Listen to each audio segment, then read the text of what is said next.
جو باتیں ہمارے کانوں میں پڑی ہیں ان باتوں کے سلسلے میں 2-3 باتیں آپ ذہن میں رکھیں۔ نمبر 1 یہ کہ کسی صاحب نے یوم عاشور میں ایک تقریر کی اور اس تقریر میں پورے دین کی بنیادوں کو ہلا دیا، صاف صاف۔ تکیہ، میدان پور، یہ 2 الگ الگ جگہ ہیں لیکن بظاہر الگ الگ ہیں، لیکن سچ مچ یہ ایک۔ پھر اس پر اتنا اصرار، اور میں تو ان معاملات میں بالکل بولا نہیں کرتا ہوں۔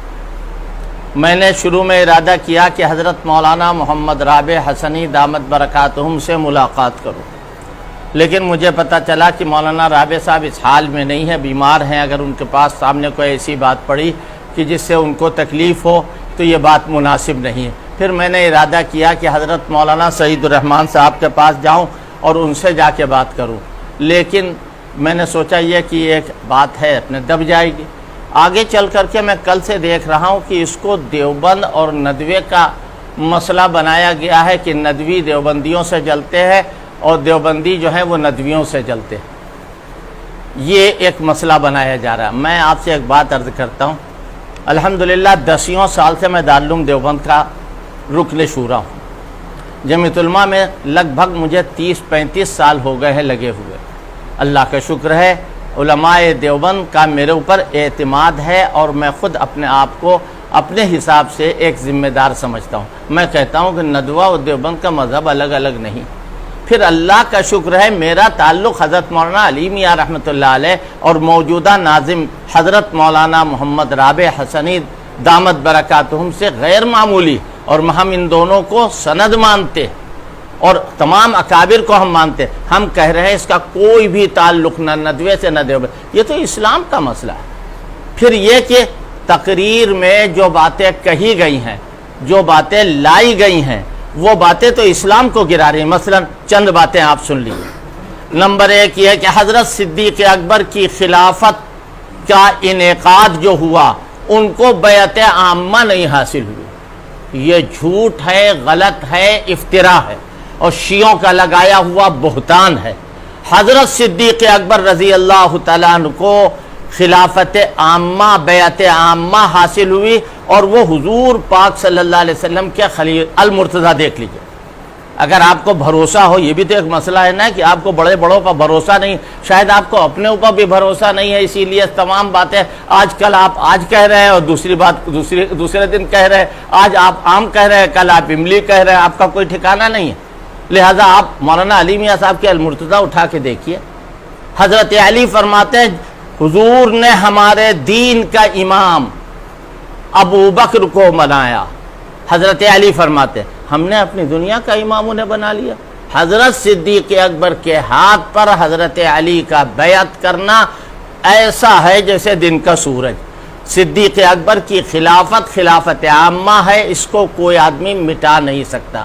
پھر آپ نے حضرت عثمان غنی رضی اللہ تعالیٰ عنہ کے سلسلے میں بہت گلفشانیاں فرمائی ہیں اور یہ کہا ہے کہ ان پر دباؤ تھا۔ اگر میں کہہ دوں آپ کے اوپر دباؤ ہے تو کیسا رہے گا بتائیے؟ آپ کے اوپر کسی کا دباؤ، اور آپ کے اوپر دباؤ ہو یا نہ ہو، ہم دیکھ رہے ہیں کہ ایسے مبلغ کہ جو اہل حق مشہور ہیں، آج کل ان کا رنگ بدلا ہوا ہے۔ آج کل وہ وہی باتیں کہہ رہے ہیں جو آپ کہہ رہے ہیں، یعنی شیعی نقطہ نظر سے۔ میں آپ کے بارے میں نہیں کہتا، میں کسی کے بارے میں نہیں کہتا، لیکن وہ رضا خانی، وہ بدعتی جو اس وقت صحابہ کو گالیاں دے رہے ہیں، ہم یہ سمجھتے ہیں کہ ایران نے ان کے لیے دروازہ کھولا۔ ہم یہ سمجھتے ہیں کہ ان کے لیے ایران نے دروازہ کھولا۔ خدا نہ خواستہ ہم آپ کے سلسلے میں یا کسی کے سلسلے میں نام لے کے نہیں کرے، اس کو تو اگر کھلا ہے آپ کے لیے تو آپ خود غور کیجئے کیسا ہے یہ۔ ہم تو نہیں کہتے کہ آپ کے لیے دروازہ کھلا ہے۔ بہرحال یہ بات ہم آپ سے بتانا چاہتے ہیں کہ حضرت سیدنا صدیق اکبر رضی اللہ تعالیٰ عنہ کو بیعت عامہ نصیب ہوئی۔ پھر یہ کہ آپ نے نئی اصطلاح ایک قائم فرمائی، آپ ذرا سا بتا دیتے مجھے تو شاید میرے علم میں بھی اضافہ ہوتا کہ کوئی آدمی ذرا دیر کے لیے حضور کے پاس بیٹھ دیا، بھلا وہ کیسے صحابی ہوگا؟ اچھا پھر کتنا ٹائم ہونا چاہیے یہ نہیں بتایا آپ نے، کتنے ٹائم تک حضور کے پاس وہ بیٹھے تو صحابی بنے گا؟ یہ سارے محدثین جو تھے جو گزرے ہیں اور سارے اصولیین جو گزرے ہیں، یہ اسماء الرجال کے بڑے بڑے علماء متبحر گزرے ہیں، یہ سب خاک تھے آپ کے سامنے. آپ نے ان کو کسی کو منہ لگانے کے لائق نہیں سمجھا. آپ نے نہیں پڑھا ہے من لقی النبی صلی اللہ علیہ وسلم، جو حضور سے ملاقات کر لے. اور آپ تو ماشاءاللہ بہت بڑے ادیب ہیں، آپ جانتے ہیں کہ ملاقات و زیارت میں فرق ہے. بالقصد ہو تو زیارت، ویسے ہی ملاقات ہو جائے تو ملاقات کہتے. اگر بالقصد جا کے کوئی کسی سے ملے تو اسے زیارت کہتے ہیں، اور اگر ویسے ہی ملاقات ہو جائے تو اسے ملاقات کہتے ہیں. آپ بتائیے من لقی النبی کا کیا مطلب ہے؟ ایمان کے ساتھ وہ مات علیہ، اور اسی پر اس کا انتقال بھی ہوا ہے. ہم تو کہتے ہیں ایک لحظے کے لیے بھی اگر کسی نے حضور سے ملاقات کر لی وہ صحابی ہو گیا. اور پوری دنیا کو تول دیا جائے اس کے بعد والوں میں، صحابہ کے بعد والوں، پوری دنیا کو تول دیا جائے، وہ ان کے مقابلے پر نہیں آ سکتے، وہ صحابی ہو گئے. پھر آپ یہ فرما رہے ہیں کہ حضرت صدیق اکبر کے بعد حضرت عثمان غنی رضی اللہ تعالیٰ عنہ پر دباؤ ہے.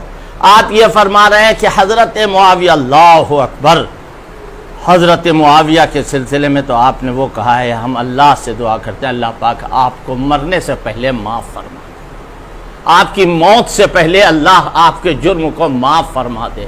اتنا بڑا جرم! آپ حضرت علی سے بھی آگے بڑھ گئے، حضرت علی سے بھی آگے بڑھ گئے. حضرت علی فرما رہے اے معاویہ جو تمہارا رب ہے وہ ہمارا رب ہے.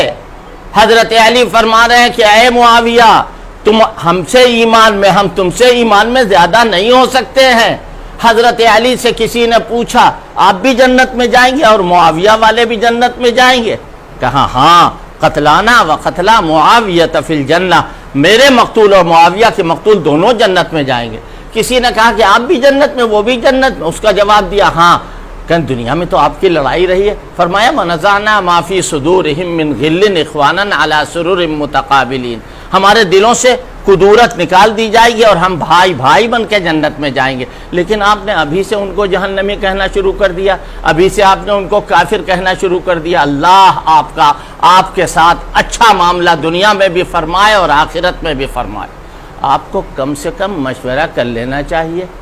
اپنے مرشد اور مرشد الامت حضرت مولانا محمد رابع صاحب سے، حضرت مولانا محمد رابع صاحب سے مشورہ کر لیتے، یا اپنے استاد جنہوں نے آپ کو قلم پکڑنا سکھایا ہے حضرت مولانا سعید الرحمن صاحب دامت برکاتہما، ان دونوں سے آپ مشورہ فرماتے اور وہ جیسا آپ کو مشورہ دیتے اس پر عمل کرتے. یا آپ نے سب کو ریجیکٹ کر دیا ہے، اپنے علاوہ سب کو آپ نے نظر انداز کر دیا ہے. ہاں، اور ایک ابھی جواب دیتا ہوں، تو میں نے یہ کہا کہ آپ نے کچھ بھی کسی کی بھی پرواہ نہیں کی، اور اب جب آپ دیکھ رہے ہیں گاڑی جو ہے وہ کھسک رہی ہے اور جگہ سے آپ نے فوراً دیوبندی اور بریلوی کا مسئلہ، دیوبندی اور ندوی کا مسئلہ نکال دیا. اللہ کے بندے، اس میں آپ سے بتا رہا ہوں، میرے سامنے قرآن مجید بھی ہے اس وقت اور تفسیر بھی ہے، اور میں قسم کھا سکتا ہوں اس پورے قضیہ کے شروع ہونے کے بعد سے آج تک دارالعلوم کے کسی ذمہ دار سے میری بات نہیں ہوئی ہے دیوبند. میں دیوبند کا پڑھا ہوا ہوں اور مظاہر علوم کا پڑھا ہوا ہوں، میں وہاں کا فارغ ہوں، وہاں کے اساتذہ، وہاں کے محتممین سب سے میرا تعلق ہے اور انشاءاللہ رہے گا. آپ کو کم سے کم جن بزرگوں کی آپ نے جوتیاں سیدھی کی ہیں، جیسے مولانا رابع صاحب، جیسے مولانا سعید الرحمن صاحب، کہ جن کی جوتیوں کا صدقہ ہے کہ آپ کو بولنا آیا، آپ کو لکھنا آیا، آپ کو ان سے مشورہ کرنا چاہیے تھا. آپ بالکل الگ ہیں، ہر ایک سے الگ ہیں آپ. پھر آپ کیسے حضرت حسین سے جڑے ہوئے؟ حضرت حسین کا تو یہ حال نہیں تھا، حضرت فاطمہ کا تو یہ حال نہیں تھا. اور پھر ایک عجیب بات آپ فرما رہے ہیں لا تسبوا اصحابی، کا یہ مطلب تھوڑے کہ صحابہ کو گالی نہ دی جائے، یہ تو خاص واقعے سے متعلق ہے. اچھا، جو متعلق بواقعہ ہو آپ کے نزدیک وہ مستند ہے، اور جو اس کے ذات سے جو مضمون نکل رہا ہے جیسے آیت قرآنی. سنیے، یہ جو ابھی آپ نے سوال کیا اس کا میں جواب دے رہا ہوں. آیت قرآنی ہے، شان نزول کچھ ہے، شان نزول حضرت ولید ابن عقبہ کے بارے میں یا اور کسی صحابی کے بارے میں کہ ان سے کچھ ایسا معاملہ ہو گیا تھا جو گڑبڑ تھا.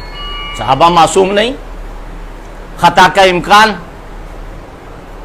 چنانچہ قرآن شریف کی آیت اتری یا ایھا الذین آمنوا ان جاءکم فاسق بنبأ فتبینوا، ان تصیبوا قوما بجہالۃ فتصبحوا علی ما فعلتم نادمین۔ آپ نے شاید نام سنا ہو، آپ کے لیبل کے تو ہوں گے نہیں آپ کے حساب سے، حضرت مولانا حبیب الرحمن صاحب اعظمی، حضرت مولانا حبیب الرحمن اعظمی، ان سے میں نے پوچھا، انہوں نے فرمایا، سننے کے لائق بات ہے، انہوں نے فرمایا تم نے اپنے دادا کی کتابیں نہیں دیکھی؟ میں نے کہا حضرت آپ کچھ بتائیے، بھائی اصرار ہے تمام، کوئی وقت ایسا آیا۔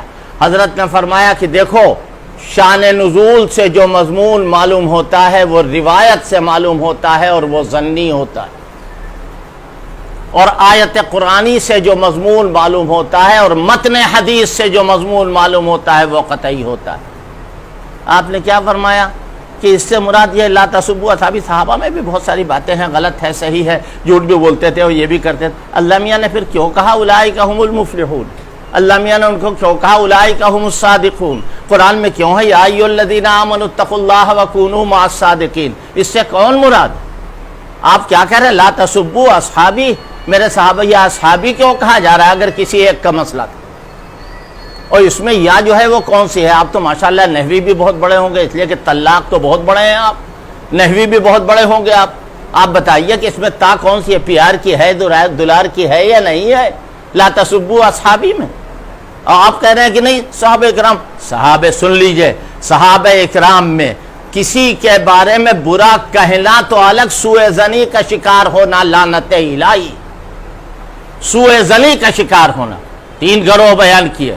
کھولیے قرآن، آپ حافظ قرآن بھی ہیں ماشاءاللہ، قرآن کھولیے، کیا فرمایا گیا؟ للفقراء المہاجرین، اصحاب مہاجرین کا تذکرہ، والذین تبوؤا الدار، یہ والذین تبوؤا الدار سے لے کر مفلحون تک اصحاب انصار کا تذکرہ، مہاجر و انصار کا تذکرہ اب ختم ہو گیا۔ اب کیا کہا؟ والذین جاؤوا من بعدہم یقولون ربنا اغفر لنا ولاخواننا الذین سبقونا بالایمان۔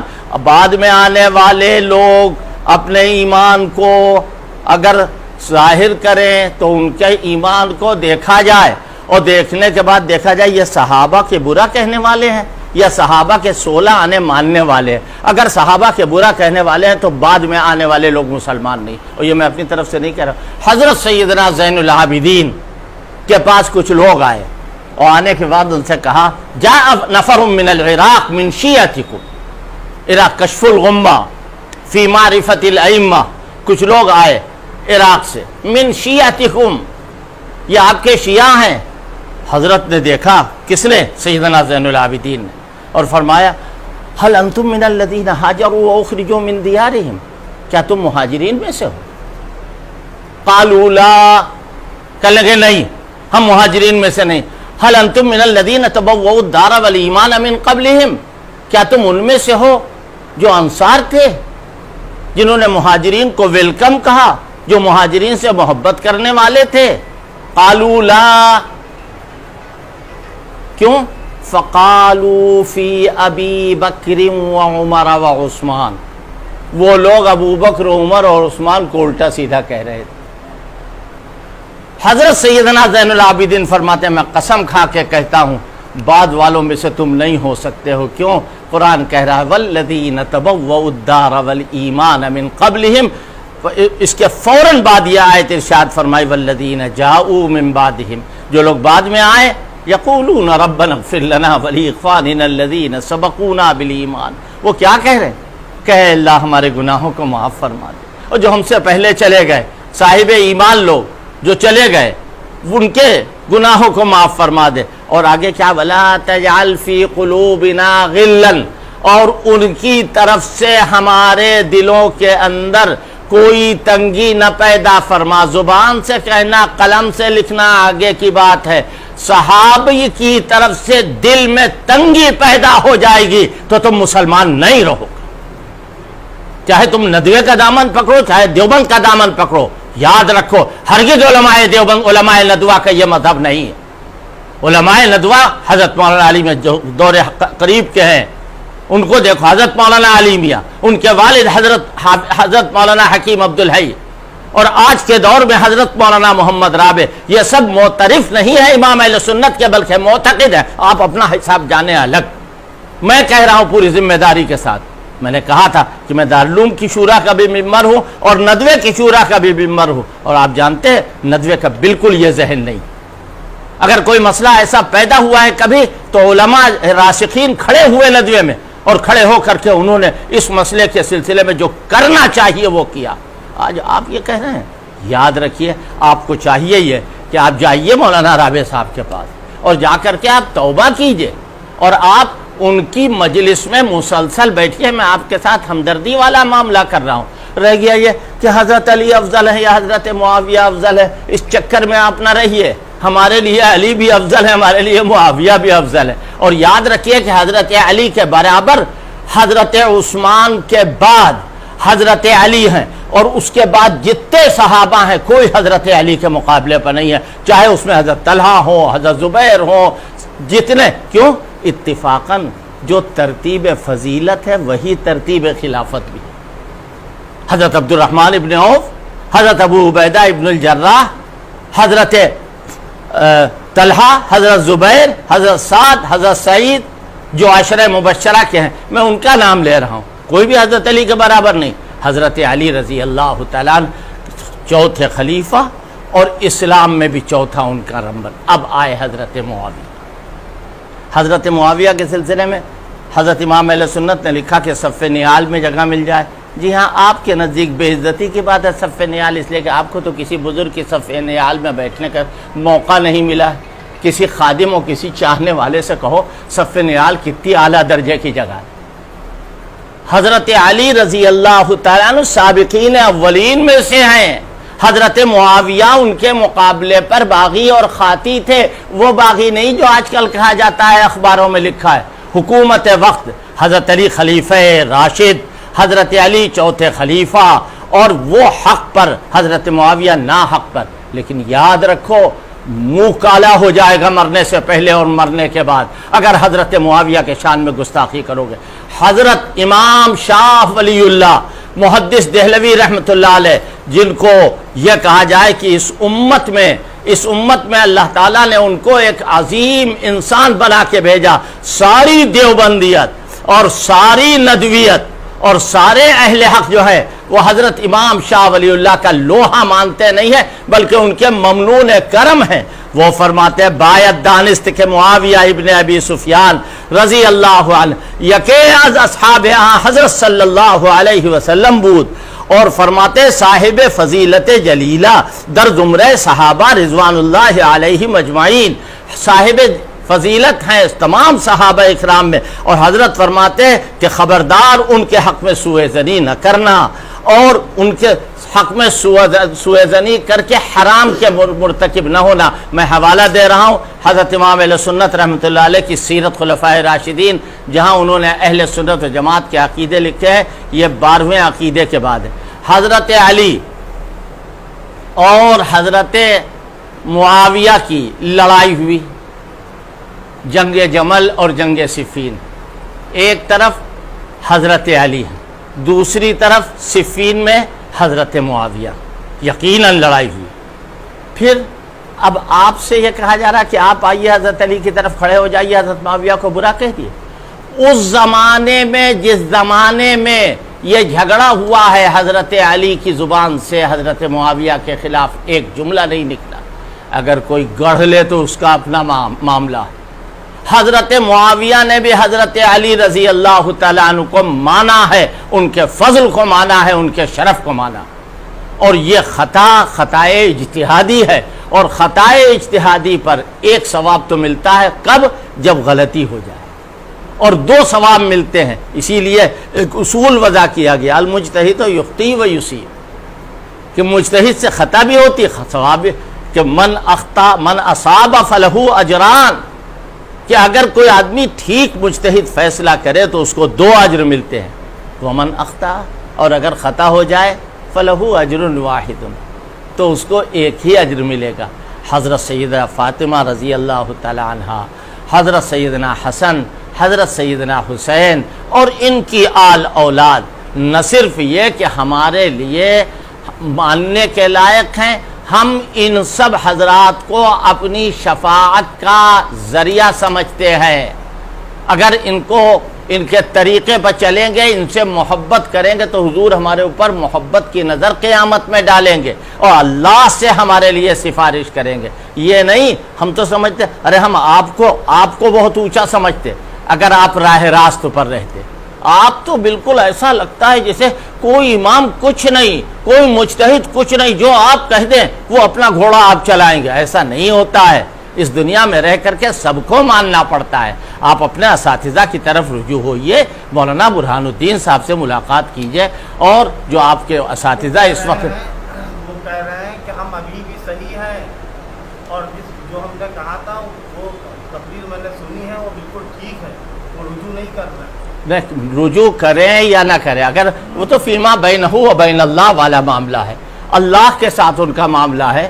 صحابہ اکرام کو ہم حضور کی وجہ سے مانتے ہیں، حضرات اہل بیت چاہے ازواج مطہرات ہوں، چاہے حضور کی آل اولاد ہوں، جو اہل بیت ہیں ان سب کو ہم حضور کی وجہ سے مانتے ہیں۔ اگر رجوع نہیں کرتے ہیں نہ کریں، ہمارا کوئی نقصان نہیں۔ حضرت معاویہ کو ابن کثیر نے، طبری نے، ہم ابن کثیر کو نہیں جانتے ہیں، اگر منصوصات سے کوئی تاریخ ٹکرا رہی ہے تو اس تاریخ کو ہم ردی کی ٹوکری میں ڈال دیں گے۔